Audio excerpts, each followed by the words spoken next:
చౌడంపల్లి దగ్గర Purushottam bus ఎక్కినట్టు information వచ్చింది sir. Purushottam ఎవడు? స్థలంలో చాలా రోజులుగా పనిచేస్తున్నాడు. వాడు రాక్షస్ టైప్ అని వాళ్ళే అంటుంటారు. నిటారుగా వర్షం పడుతున్న వాడు మాత్రం గురకపెట్టి పడుకుంటా అంట. అడవిలో అందరికీ ఆకలేస్తే పళ్ళు దుంపలు తింటారు. వీడు మాత్రం కాకి కుక్క దేన్ని పడితే దాన్ని కాల్చుకొని తింటాడు. వెపన్స్లో ఎక్స్పర్ట్. ఒంటి చేత్తో ఎల్ఎంజీని హ్యాండిల్ చేయగలడు. సార్ అదే బస్సు.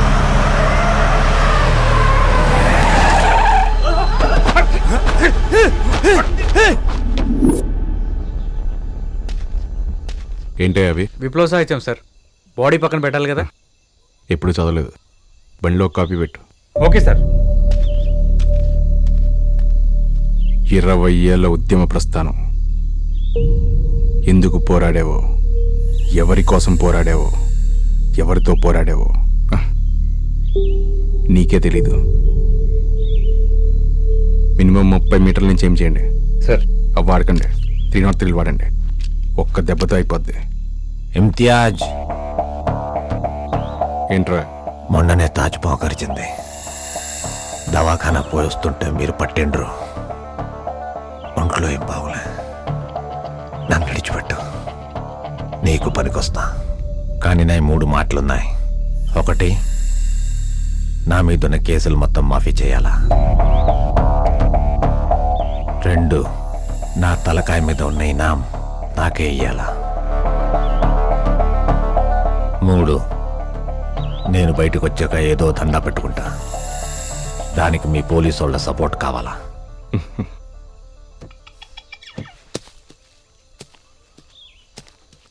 నాయుడు సార్. వీడిని వదిలేండి. అదేంటి సార్ ఇంత కష్టపడి పట్టుకొని? చావుకు సెంటీమీటర్ దూరంలో ఉండి కూడా ప్రాణాలతో బేరాలాడుతున్నాడు. వీడు మనకు పనికొస్తాడు.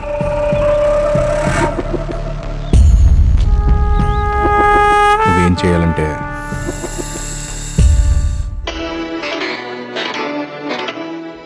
అడవిలో కలకలం చోటు చేసుకుంది.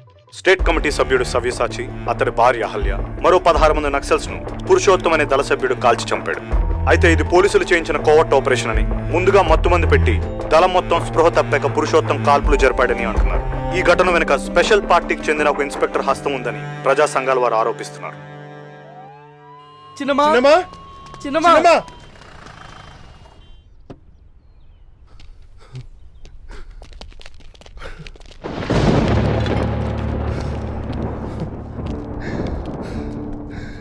అక్క చచ్చిపోయింది.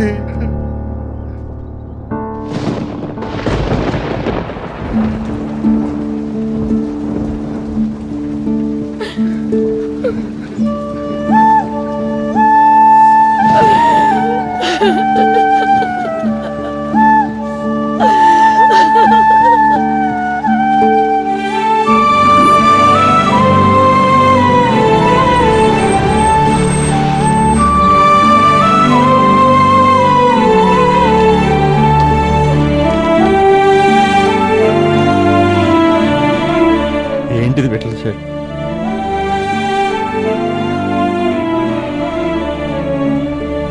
చెప్తూనే ఉన్నా అక్క వెనక్కి వచ్చేయని. అమ్మ ఆరోగ్యం కూడా బాగాలేదని చెప్పా.